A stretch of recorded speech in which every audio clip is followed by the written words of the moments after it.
This has got the Fix-It Guy. Today we have a Frigidaire washing machine that has a slow drain. So we have the slow drain message comes up.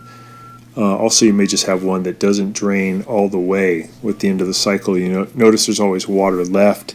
That just means that the little coin trap inside the machine is full of junk, and we're going to have to get in there and remove the coin trap so we can clean it out. This machine is kind of located underneath a cabinet, so I'm going to disconnect everything and get the machine fully disconnected from the drain, from the water lines, from the power, and then I'll be able to tilt it back and remove the coin trap. Some machines, the coin trap is really easy to get to. You don't have to do any kind of disassembly at all. You can just open up a panel in the upper or lower left-hand corner. And other brands like this one is a little bit harder. You've got to get into the machine. So I'm turning off these water valves fully to the right. I've got it unplugged, and then I'll remove the water lines off the back by just spinning them off with a pair of pliers. Now I got it up against the wall here. I'm leaning it back at an angle. So you got to lean it back enough so you know it's not going to come forward towards you. But I think it's still wise to support it with something underneath, so in case it did rock towards you, it wouldn't fall on your hand or fall on your head. So now we got it rocked back. Everything's disconnected. We have a panel on the bottom that's open. We can reach in there, and that allows us to do this procedure. So we got the plastic tub, and then below it is a black rubber tube that's bringing water from the bottom of the machine to the drain pump. In between that spin tube at the top, between the tub and the drain, inside that rubber tube is the coin trap. So I'm going to remove the little clamp that holds it on.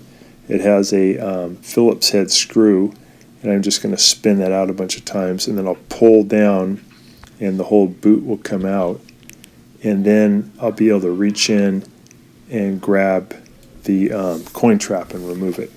So I notice a bunch of stuff caught in there. I think they were washing a bathroom rug, and it basically fell apart in the washing machine, and all the fibers got pulled down into the drain mechanism. But instead of it going in and hitting the drain impeller, the coin trap stopped it, but it just clogged up the whole drain mechanism. So we got to get that coin trap out of this rubber boot.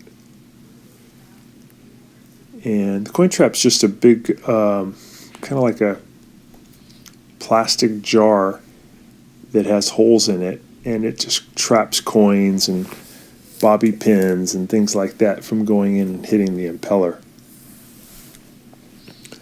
So this procedure is a little tricky because you're doing it at a weird angle and it's hard to see. So just be patient, take your time. I'm just removing all the debris that's in there. I'm reaching up into the tub, getting out as much as I can too. And then I'll try to grab, there it is, there's the coin trap. I pulled that out of that rubber boot. And then I'll clean out a little bit more as much as I can reach. I'm reaching inside that rubber boot or rubber tube to see if there's anything else. I think I found a bobby pin. I'll get that out of there. There we go. We'll take this over to the sink and then just empty out this coin trap and get it really clean. It had a lot of stuff in there that had accumulated over the years. But I think the bathroom mat is really what did in this machine. So we advise people never to wash bathroom rugs with their washing machine, especially front loaders, because it really damages the machine. And the bathroom mats often fall apart during the wash process. So we got it nice and clean, and now we'll do the reassembly.